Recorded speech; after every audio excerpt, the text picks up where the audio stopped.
Ольга Белова возглавила Могилевское областное отделение Союза писателей Беларуси. В выбранном собрании, которое состоялось в областной библиотеке имени Ленина, принял участие руководитель Союза писателей нашей страны Александр Карлюкевич.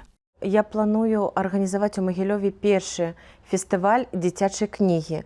Таксама плануецца наладжваць сувязі з кінавідэапракатам, каб нашыя пісьменнікі маглі выступаць перад паказам тэматычных фільмаў.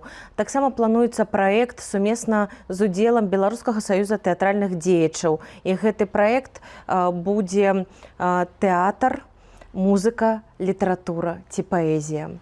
Вось, ведаеце, вельмі шмат ідэй і планаў, але гэта магчыма толькі тады, калі ўсё аддзяленне будзе актыўна ўдзельнічаць. Мне вельмі прысутнічаць прыемна сёння на магілёўскай зямлі у той час, калі рыхтуецца Дзень беларускага пісьменства ў Касцюковічах, 33-й па ліку для нашай краіны. Касцюкоўшчына – это легендарная зямля радзіма народнага пісьменніка Беларусі Івана Гаўрылавіча Чыгрынава, Аркадзя Александровича Куляшова, народного поэта Беларуси, Олеся Письменкова. Вось. И я ведаю, что уже могилевчане, Могилевское областное отделение Союза письменников активно рыхтуется до этого свята.